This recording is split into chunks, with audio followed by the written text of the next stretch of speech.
Assalamualaikum warahmatullahi wabarakatuh. Sahabat Umi dimanapun berada, kita jumpa pada acara podcast KPPN Karawang bersama saya Wahyu Tunggorowati.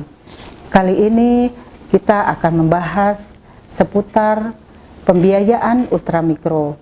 Bersama kita telah hadir Bapak Sujadi, Kepala KPPN Karawang, yang akan memberikan informasi-informasi mengenai pembiayaan ultramikro. Semoga informasi ini akan sangat bermanfaat untuk sahabat Umi dimanapun berada. Selamat datang Pak Sujadi. Selamat datang. Assalamualaikum warahmatullahi wabarakatuh. Waalaikumsalam warahmatullahi wabarakatuh. Apa kabarnya Pak? Sehat Pak? Sehat, alhamdulillah Bu Wahyu. Pak, pada kesempatan kali ini Pak, kita bincang-bincang santai aja ya Pak ya terkait Baik. Pembiayaan ultramikro. Seperti kita ketahui Pak, bahwa pelaku usaha ultramikro ini kan pengaruhnya sangat besar ya Pak ya untuk perkembangan perekonomian di Indonesia. Nah, kita ingin memberikan informasi-informasi penting nih Pak untuk para sahabat Umi. Semoga mereka juga dapat menerima informasi ini dan bermanfaat untuk membangun usahanya. Nah, kita mulai aja ya Pak ya. Baik Bu.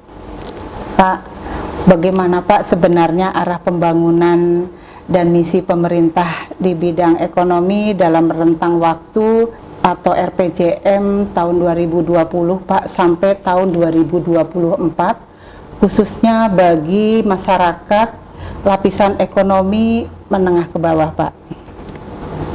Baik, terima kasih Bu Wahyu.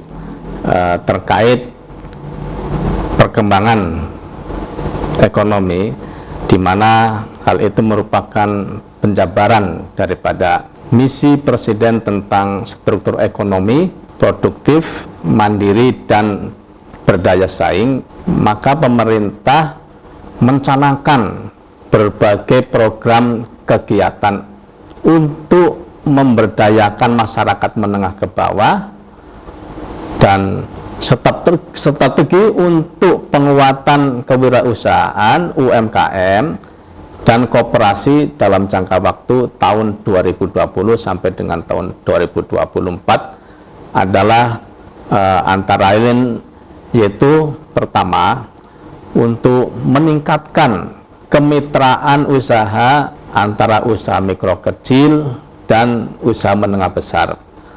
Kemudian yang kedua, untuk meningkatkan kapasitas usaha dan akses pembiayaan bagi wirausaha. Kemudian yang ketiga adalah untuk meningkatkan kapasitas jangkauan dan inovasi koperasi.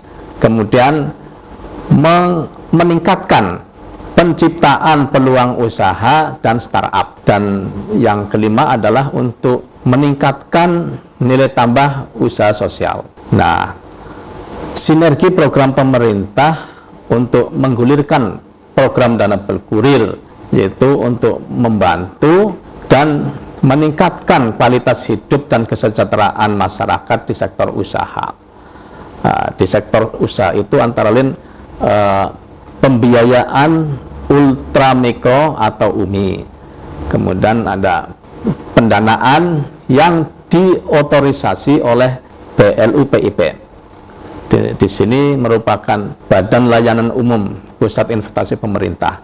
Nah, sebagai dana bergulir yang harus dikembalikan kepada negara. Nah, kenapa UMI itu harus dikembalikan ke negara? Ya, karena dana yang bergulir ini sifatnya hanya merupakan pinjaman yang diharapkan masyarakat akan mematuhi dalam mengembalikannya untuk dapat diberikan kepada masyarakat lain yang membutuhkan. Dengan demikian, maka ekonomi akan bergerak secara masif di lingkungan masyarakat. Nah, demikian antara lain terkait masalah UMI itu, Bu. Baik, Pak.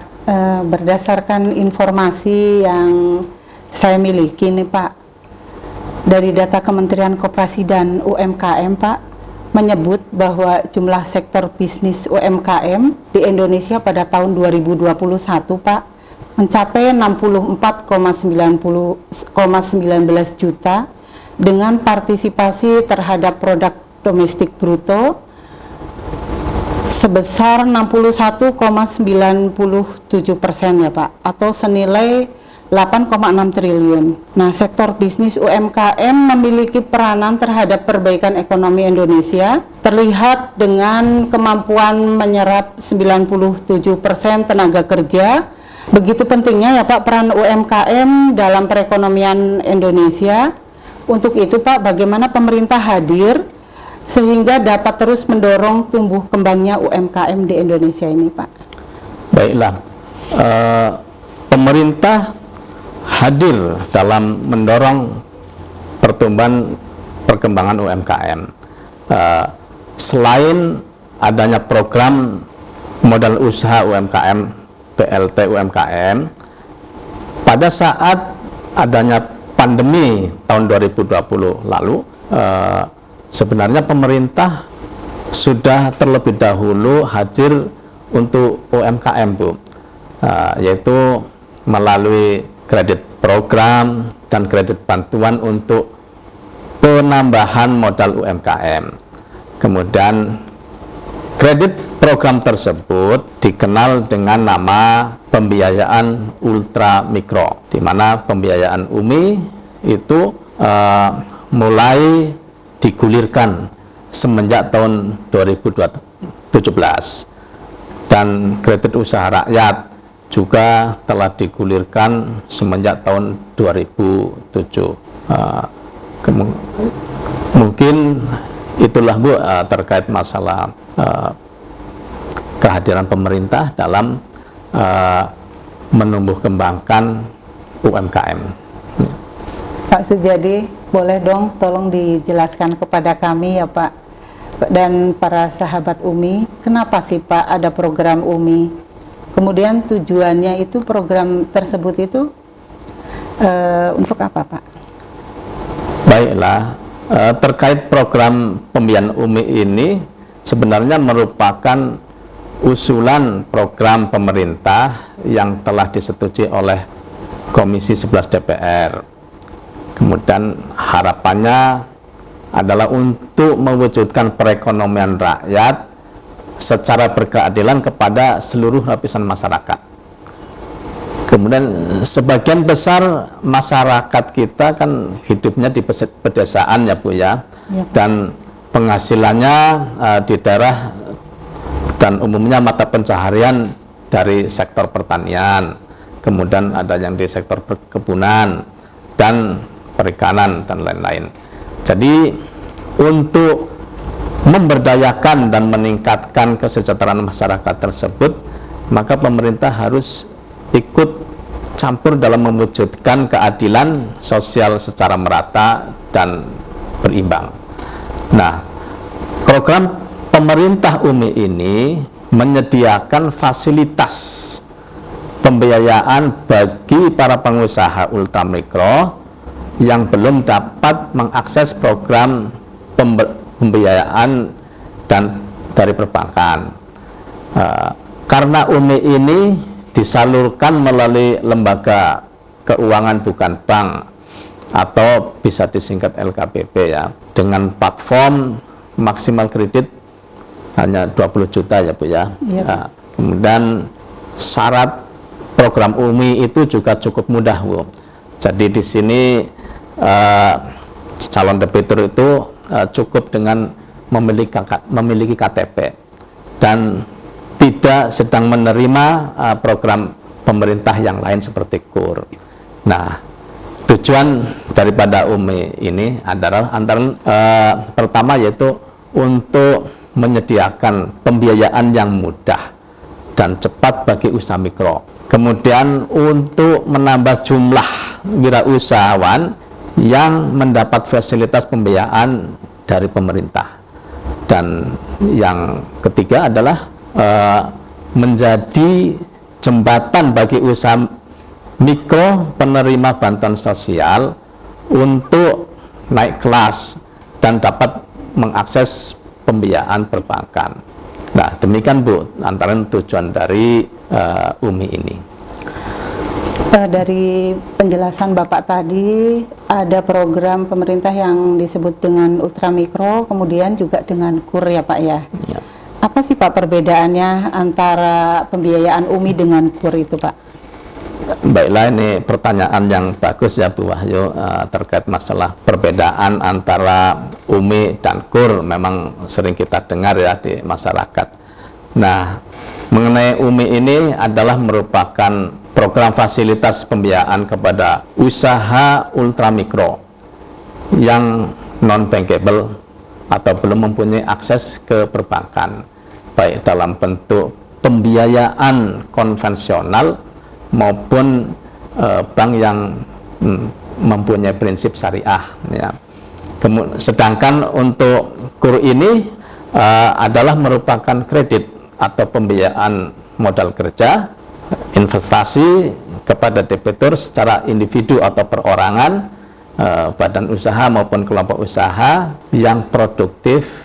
Dan nah, di sini ada perbedaan ya Bu ya, Pak, antara UMI dan KUR ini. Ya, sekarang dari segi penerima UMI ya Bu ya, untuk pelaku usaha ultramikro yang belum bankable. Sedangkan KUR itu ditujukan untuk pelaku usaha super mikro, kecil, khusus dan tenaga kerja Indonesia dan sudah bankable.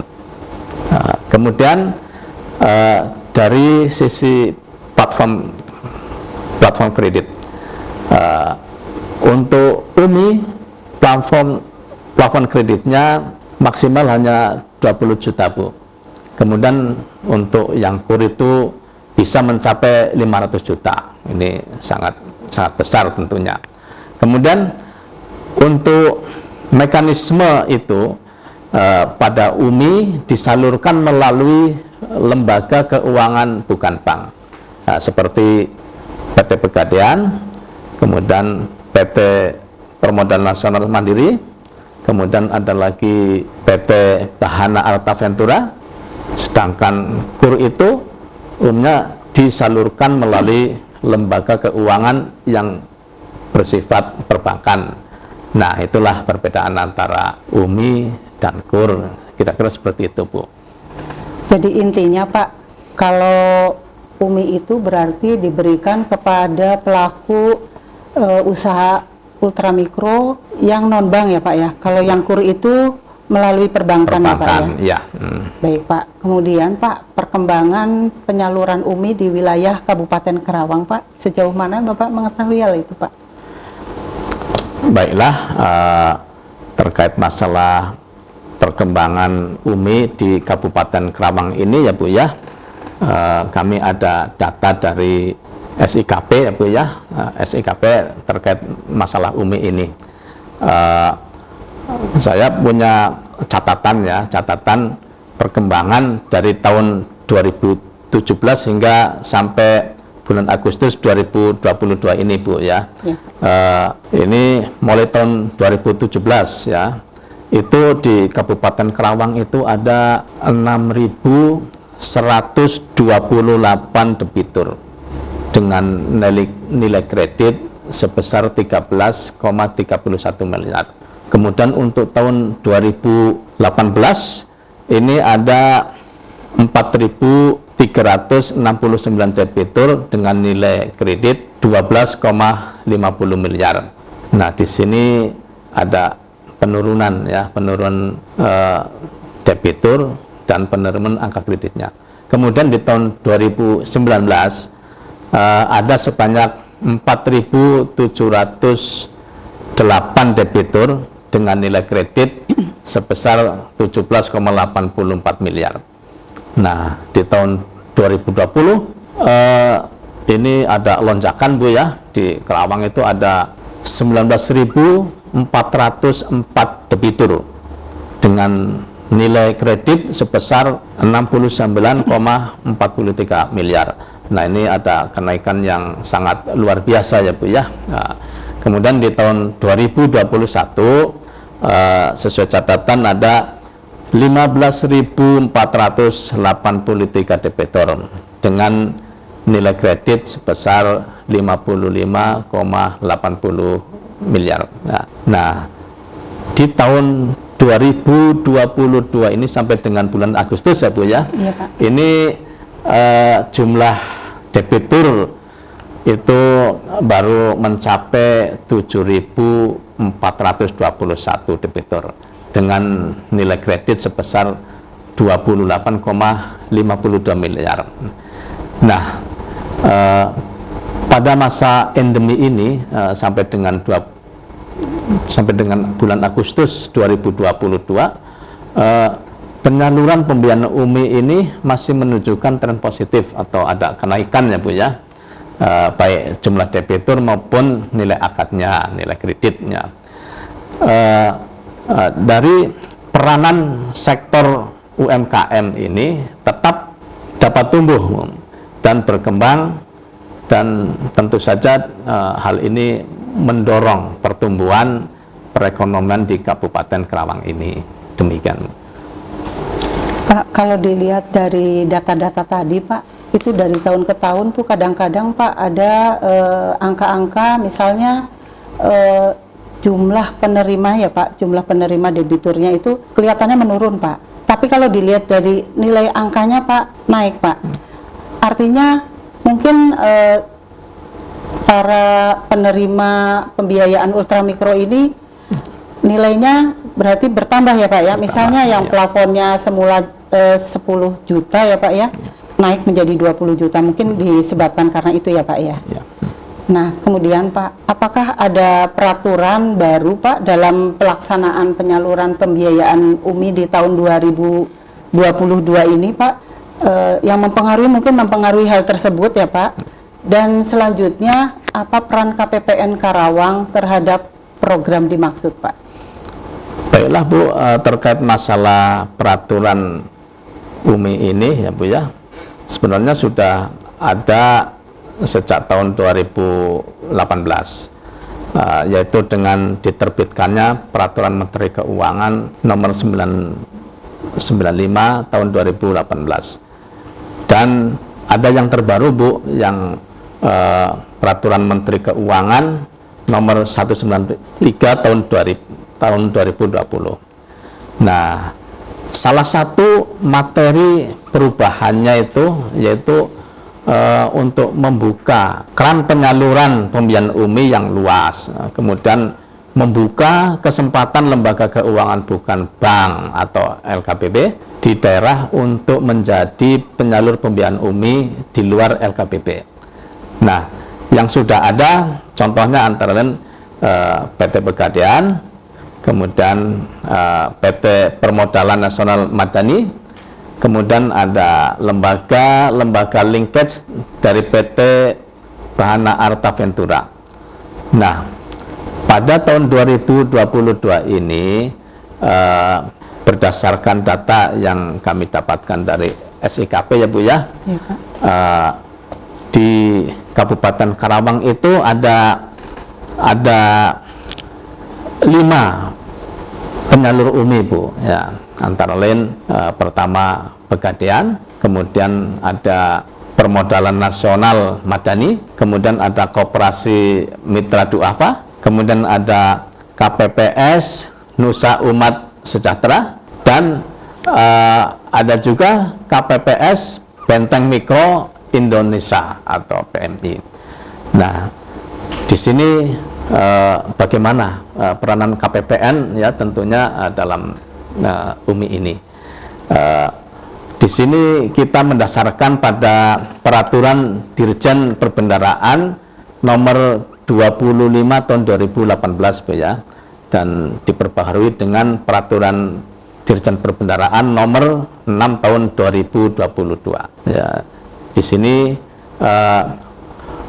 peranan KPPN adalah melaksanakan monitoring dan evaluasi secara berkala ya, baik secara triwulanan maupun secara semesteran. Nah, di sini untuk setiap triwulan KPPN itu berkewajiban untuk melakukan monitoring ketepatan data, yaitu untuk menguji kesesuaian data penyaluran pada SEKP UMI dengan salinan dokumen penyaluran. Nah, kemudian tiap-tiap semester ya KPPN diwajibkan untuk melakukan pengukuran nilai keekonomian debitur atau NKD, yaitu tujuannya untuk mengukur dampak pelaksanaan pembiayaan ultramikro terhadap debitur. Nah, di sinilah kira-kira peranan KPPN itu terkait dengan UMI itu.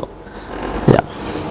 Berarti sangat diperlukan sinergi ya Pak ya dalam hal ini ya Pak ya, misalnya antara KPPN dengan Pemda setempat, juga dengan terkait dengan Dinas Koperasi dan UMKM mungkin ya Pak ya, untuk membangun kelancaran gitu ya Pak ya, informasi untuk para sahabat UMI. Nah, harapan Bapak Pak terhadap Pemda Karawang terkait dengan program UMI tersebut? Baiklah, memang terkait UMI ini memang perlu ada koordinasi ya maupun sinergi ya dengan baik Pemda maupun instansi vertikal yang lain. Pada kesempatan ini kami ingin mendorong jajaran pemerintah Kabupaten Karawang untuk dapat mensupport dan memotivasi masyarakat agar mampu meningkatkan kreativitas dan mengembangkan usahanya.